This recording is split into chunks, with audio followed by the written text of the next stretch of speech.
Hi, I'm Panic Attract. You're listening to the Music is Power podcast.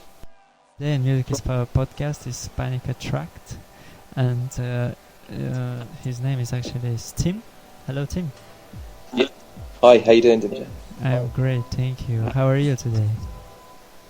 Yeah, very well, thanks. It's a gloomy day in London. Okay, cool. But, And the first question for you is, can you tell me when your interest in music started and how the idea of Panic Attract as well started out? yeah, I've kind of been into music all my life, really, as everyone says, I guess. I started out listening, I guess, to the Britpop area of music, Blur, stuff like that, Oasis. Being from England, it was a big thing for us. And then, I just kind of been making music on a 4-track for years, and then eventually got around to getting a laptop. And Panic Attract actually comes from, I used to make hip-hop sort of records and rap, and then I just got sick of my rapping voice and decided to start singing, and picked up the acoustic guitar, and it's kind of an amalgamation of that, really. How did you did the change actually from hip hop and rap music to that kind of sound? Yeah, it was kind of an organic process. The hip hop we were making was quite left field, with beats and kind of synthesizers going on, a bit like I guess Dose One's style of rap. And the Anticon label was very much. Me and my friend Jim, we were very much into the rap, into Anticon and stuff. And and then I just happened to come across an acoustic guitar and just got more and more into playing it. And my taste of music changed towards more like the folk stuff that was going on a couple of years ago. Bands like Animal Collective, Smog. Just acoustic guitar-y stuff. And Animal Collective did that album Sung Tongs, and that just blew my mind. It was just like, wow, you can use an acoustic guitar and more than a way than just writing songs. It was great, and it sort of opened my eyes to trying to do stuff with acoustics. And I never had a drummer, so I was just decided to sort of program beats from my hip-hop backgrounds, and then it all kind of came together, really. And how did you choose your name, Panic Attract, as your name? Well, I think Panic Attract, it's kind of it's a battle between panic. When you're panicking, you're sort of repelling people, and then attracting is, you're bringing people to you. So it's like a constant battle, which I kind of like the idea of, and it's kind of a name that's sort of jazz. It doesn't quite roll off the tongue too easily, and I just quite like the idea of being something that you couldn't really, get a handle on, maybe. I guess that's it. And also, I guess I was going through some like moments of having panic attacks at the time for various reasons, and it just kind of all seemed to make sense. My favorite question for you is about the strangest movie I ever saw in your MySpace profile. My what, sorry? Yeah, the strangest movie I saw in your MySpace profile. There is a the movie. Yeah, there is you did the music for the movie, isn't it? Yeah, that's a film I made a couple of years ago. It was kind of influenced by that Darren Aronofsky film Pi. Sort of black and white film noir style thing, and so just made it really and did the music for it. And I guess that was the beginning stages of Panic Attract, because it was me singing with the synthesizers and the kind of odd sounds going on, and I guess that was kind of the blueprint, really. So you wrote the music specially for the movie, isn't it? Yeah, that's right. Yeah, it was all based around. So I'd have this software on my computer called Audio Mulch, and you could patch in outputs to inputs and make massive feedback sounds, and then I just kind of messed around with them. So it's all sort of very feedback driven and sort of a bit abstract, I guess. And the whole idea for the movie was yours as well? Yeah, it was written and directed by me, and my friend Dan, who plays in a band called Dan Dunn and the Reels, which is worth checking out as well. He acted in it, and he's quite a good actor. So yeah, it was a good laugh really. We just did it in a couple of days in my house. In your house? I was just wondering, where did you film this? Yeah, because it's so messy there. Yes, it's our old student house, which was, I guess, like most student houses, a bit of a dive. So it was like an ideal location for it. Okay, so all the listeners out there to Music Inspire Podcast are free to go to your MySpace profile and see this amazing movie. Yeah. And, go check it out.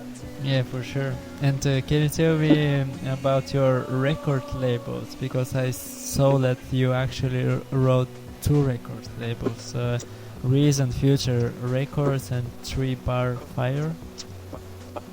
Yeah, the kind of, it's all a bit up in the air at the moment. As 3 Bar Fire possibly going to do a digital release on iTunes, and Recent Future Records is a label run by my friend, and we're talking about doing an EP at some point. But it's just becoming a bit of a nightmare with rights and things like that. I'm quite reluctant to give my rights away to the songs, but they want the rights, so it's all a bit up in the air. I might even do it on my own. And you don't have an album yet released, right? No. I've got a single coming out, hopefully in it'll be June or July time, which I'm going to press on a 7-inch and do a limited run. Can you tell us the name of the single? Of the song, of the single? Do you have a name? Oh, it's a song called Glue. It's not on the MySpace, but I went down. My friend runs a studio in Wales called Mono Valley, and they recorded Definitely Maybe there, and Black Sabbath have recorded there. It's quite a sort of old studio, but he's like the head engineer there now, so I get to use that every now and again, and we did it down there in a couple of days, and it kind of sees an evolution of the sound really, because we used the drummer for the first time and a bass guitarist, so it's kind of a new stage of Panic Attract, if you want. It's the new sound, I think.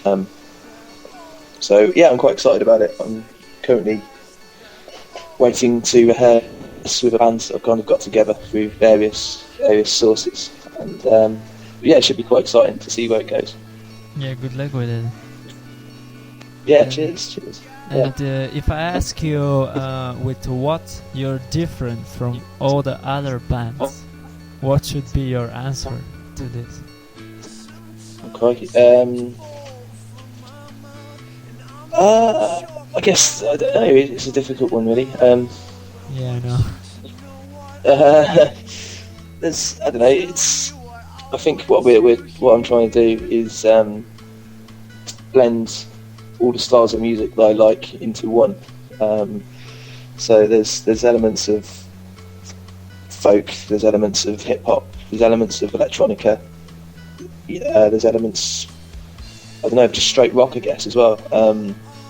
And just I think it's the song is crucial. If you get a good song at the heart of anything you do, I think that's the main thing you can try and achieve. And I've always been quite conscious of my lyrics, and I think it's quite lyrical songs that you can take them as you want them, but they've definitely got a meaning to me. They might not be a clear meaning to everyone, but that's what I like about it. It's people can read into what they think. And what about the song Free for All, as we played this song in the podcast, and I would like to know more about it. Right. So Free for All is generally, it's kind of about, there's a culture in England anyway, of like a celebrity culture. We get free newspapers on the tubes, and there's no news in them. They're just full of what's going on with Sienna Miller or whoever who's getting married and stuff. And it's just kind of like an ironic kind of. I mean, the chorus is, "We need their lives because we were unable on our own. Since God is dead and all that's left is alcohol." It's like a ironic sort of stance of where we are really, and people think that if they just clutter us with bullshit about celebrities, then we can kind of figure what's really going on. And it's just kind of a thing about that really. I see, and this is not actually a question, but it's a saying that it's strange that you wrote it, that you lie on a railway just to stay awake. Yeah, that's a line of another song, which isn't under my face, but it's an older song. It was it just made me laugh. That line. So. Yeah. What about this? The dark covers that you use in your MySpace profile, and the movie again is that it's like it's like horror movie or something like that. It's not horror, but it's like, so what about it? I mean, what is your idea of all of that? I've always been interested in kind of the darkest side of the sound, like just gloomy, noir kind of sensibilities. I guess I've always been like that, and I just think black looked cool on the MySpace, and I'm not. It's like a contradiction really, because I think some of the music can be quite sort of dark, and then other times there's moments of like light and pop almost. And it's like trying to, as it goes back to the Panic Attract name again, it's trying to like squeeze things together that shouldn't maybe be together, and make an interesting result, I think. Last question for you actually is, can you tell me a story about a live concert that you have, some funny story? Well, I'll tell you, I've got a concert coming up in July, which is called the Boho Summer Solstice Festival. A girl came up to me afterwards, said, "Oh, I was really into music," which was nice, and then said, "Do you want to play at my festival in summer?" I was like, yeah, of course. And she goes, "It's in my back garden." So it turns out I'm going to play in her back garden in the summer, which is quite strange. But she's invited like 500 people. So a garden must be huge. I'm quite looking forward to seeing it, because if 500 people turn up into a garden in London, it's going to be a bit chaotic. But it should be quite interesting to see how it is. But yeah, I mean, if there's listeners out there in London that fancy popping along, have a look on the MySpace. It should be interesting anyway to see how much their garden's going to get trashed. Camera Obscura. Scottish. Okay, and Cat Power. Wench. And yes. Oh god. Rock. Okay, and the Verb. Sorry? The Verb. The Verve. Drugs don't work. Okay, and Concrete. Concrete. Hard. And the Prodigy. The Prodigy. Yeah. Firestarters. And the last band is Panic Attract. Genius.